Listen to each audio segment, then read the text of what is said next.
Podcast నచ్చితే like చేయండి, share చేయండి, సబ్స్క్రైబ్ చేయండి, ఫాలో అండి.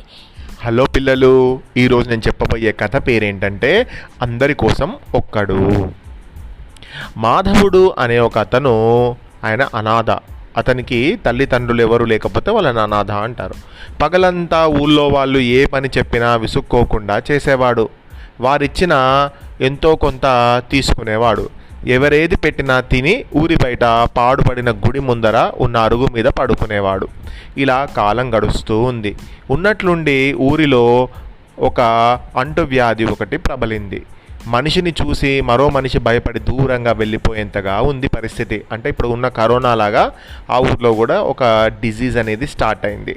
అలాంటి విపత్కర సమయంలో వ్యాధి సోకిన వారిని పక్క గ్రామంలో ఉన్న వైద్యుడి దగ్గరికి ఎవరు తీసుకుపోతారు? ఆ సమయంలో మాధవుడు ధైర్యంగా ముందుకొచ్చాడు. అంటే ఎవరికైనా ఒక జబ్బు చేస్తే వాళ్ళని తీసుకెళ్ళాలి వేరే ఊరికి అంటే భయపడేవాళ్ళు అక్కడ. అప్పుడు ఈ మాధవుడే వెళ్ళి నేను తీసుకొని వెళ్తా వాళ్ళను అని ముందుకొచ్చేవాడు. కొందరు అతనితో ఏంటి నీ ధైర్యం, అదే అంటువ్యాధి సోకిందంటే అంతే సంగతులు అంటూ భయపెట్టారు. దానికి మాధవుడు ఎవరో ఒకరు ముందుకు రాకపోతే ఎట్లా, సాటి మనిషి ఆపదలో ఉంటే అసహించుకొని మొహం చాటేస్తామా? రేపు మన పరిస్థితి ఇదే అయితే మన జాగ్రత్తలో మనం ఉంటూ రోగులకు వీలైనంత సేవ చేయాలి అంటూ గుర్రపు బండిని ఒకదాన్ని తీసుకొని ఊళ్ళో అంటువ్యాధి సోకిన వారిని ఒక్కొక్కరిని పక్క గ్రామానికి తీసుకెళ్లి వైద్యం చేయించాడు. పక్క గ్రామంలోని ఆయుర్వేద వైద్యుడు తన దగ్గరకు తీసుకువచ్చిన రోగులందరికీ నయం చేశాడు. మాధవుడు ఆయన కృతజ్ఞతలు చెప్పాడు. నాకెందుకు కృతజ్ఞతలు, నువ్వు ధైర్యంగా రోగులను తీసుకువచ్చావు కాబట్టి నేను వైద్యం చేయగలిగాను, లేకపోతే చేయలేను కదా. నిజానికి నీకే ఆ గ్రామస్తులంతా రుణపడి ఉన్నారు అని అన్నాడు ఆ వైద్యుడు. తగ్గినట్లే తగ్గి కొద్ది రోజుల వ్యవధిలోనే ఆ వ్యాధి మళ్ళీ తిరగబట్టింది. ఈసారి అది మాధవుడికి సోకింది. చెబితే విన్నాడు కాదు, తనకు మారిన ధర్మం పనికిరాదని పెద్దలు ఊరికే అనలేదు. ఇప్పుడిక మాధవుడికి దిక్కెవరు అంటూ కొందరు పెదవి విరిచారు.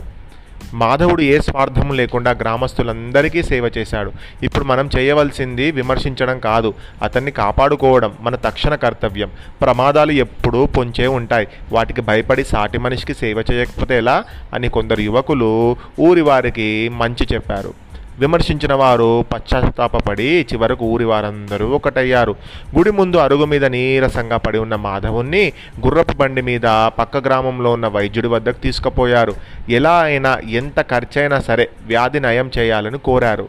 వైద్యుడు తన సాయశక్తులా శ్రమించి మాధవుడికి నయం చేశాడు. గ్రామస్తులు ఆయనకు కృతజ్ఞతలు చెప్పి ధనం ఇవ్వబోయారు.